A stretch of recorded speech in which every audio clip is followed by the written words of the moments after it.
fa the la and the la one, na fa the la and the la one. Hey there, new to ukers. Although new to uke is not where we're really at anymore. If you're learning B flat, you are definitely in the advanced beginner category, if not heading towards intermediate. So we're going to learn this really challenging chord. Some people find it's really challenging, but I am here to help you so it won't be so challenging. So let's get going.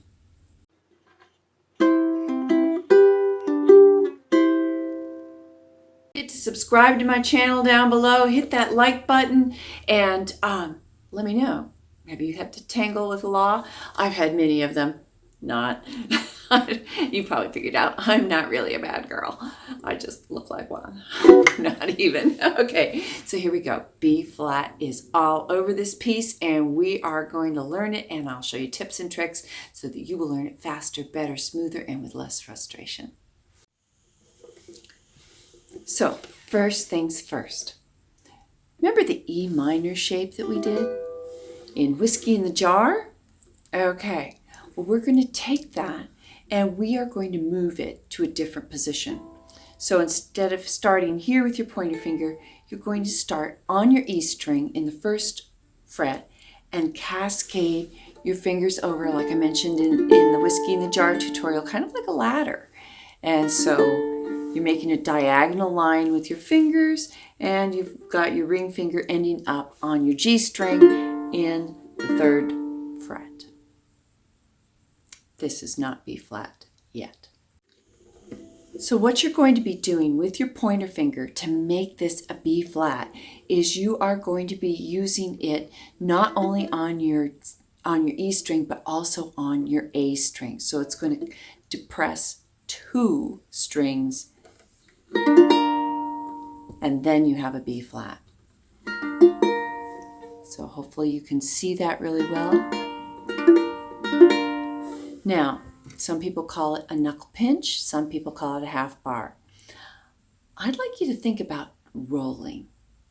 So instead of thinking of like squinching and putting all this pressure on there, I want you to think of maybe more rolling your finger back, using a little bit more of the side of your finger, which is a little bit stronger, a little bit bonier, to get that A string to touch that fret and make that nice sound. The other thing that, for any barred chords and things like that, you'll find that, I put a little bit of thumb strength, but you do not want to be cinching up on your neck. You want to have nice rounded space back there so that that's actually going to give you your optimal strength, as well as keeping you ergonomically in a position that your hand is better suited for. We don't usually squish things like that. Usually we use our fingers to pick it up, and so you want to use the most natural configuration of your hand, because it actually will give you more power that way. That's what I learned when I learned piano. Yeah, learned piano back in the day too. Cello as well. So that's my biggest tip and trick for getting a good B flat. Make sure you've got nice big space, and then think of rolling. Now, this is a process.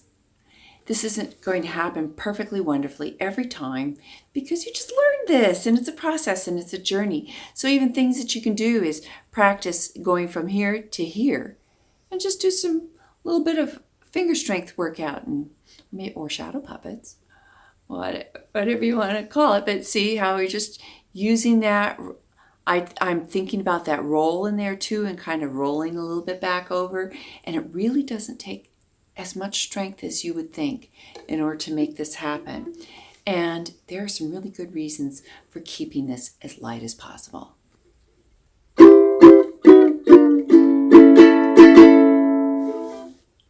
That was taking the B flat shape, putting it here on C. Oops, I should explain. Putting it on the third fret, which makes a C chord. Yep, folks, this is also a C chord. And moving it down the necker, making it lower each time, a half step. it's a really cool walk down. Yeah. So you eventually want to go to places like that with your B flat shape. So just embrace the journey. Keep practicing it slowly.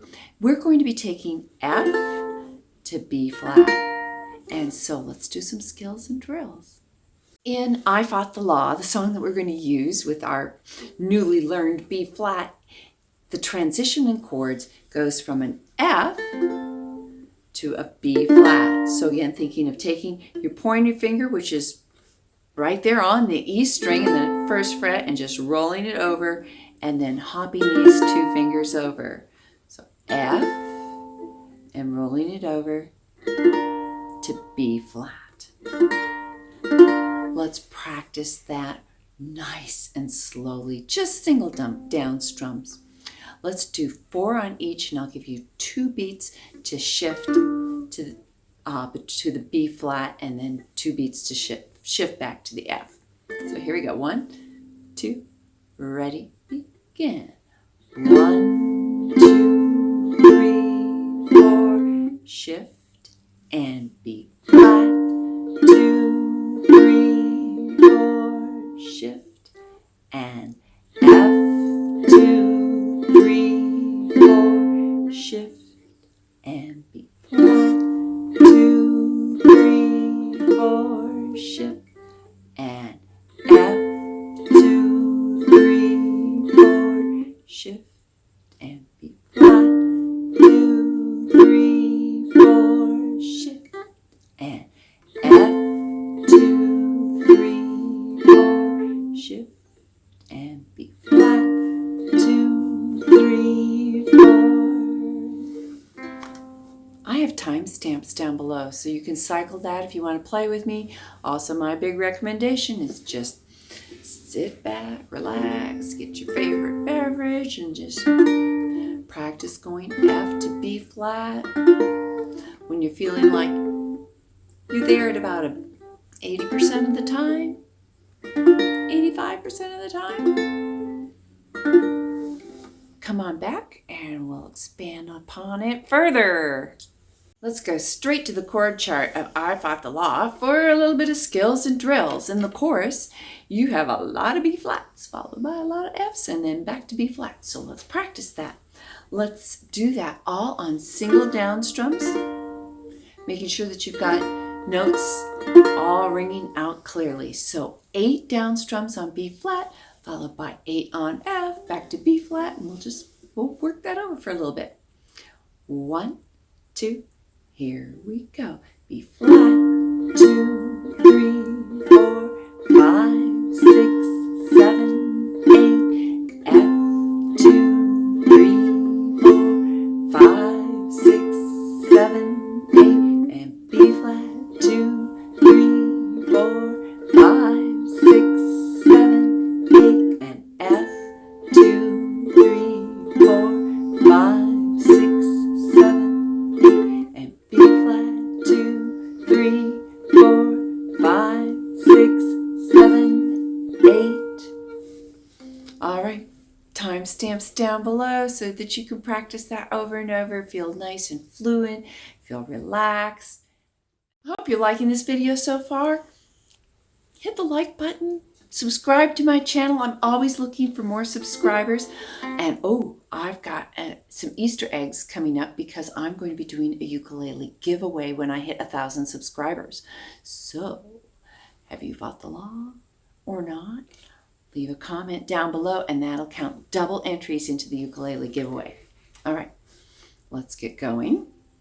I did a modified cowboy strum in this. You have the I fought the law and the law won. So what I did is I took where you have the B flat in that, and instead of doing the cowboy strum, I made it drive a little bit more by going down, up, down, up. So do you have to do that? No, not at all. But it was just my suggestion, because I mean, this became an anthem in the punk rock world. So, you kind of create that driving sound. So that's why I put it in there. It also happens when you go to the C7.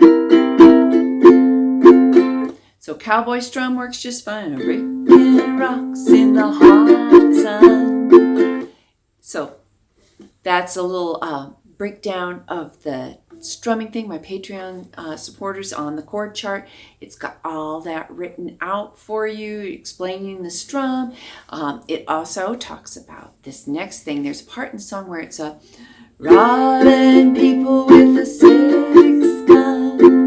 Now, when this is performed, people do something a little special on that 6-gun.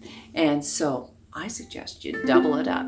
Robbing people with a 6-gun. So just throw in some, if you can do some fast strumming. Remember, in order to be fast, you have to be lighter. So just that's another little challenge that I'll throw in the chord chart for you to tackle. Okay, let's see. Is there anything else that I need to tell you about the chord chart? It's pretty straightforward after that. So let's play it. Okay, you law-abiding citizens, we're going to play it together. We'll play a long time. I'm going to keep it, straight, a little slow, a little reasonable, so you can play along with me. That's the point. But of course, if you're performing it, just think of the fun you could have with this song. Lots of fun. And what other songs would you like to have with B flat? Let me know down below. So here we go. Intro, outro, and I'll even do the fast little 6-gun part. 1, 2, and here we go.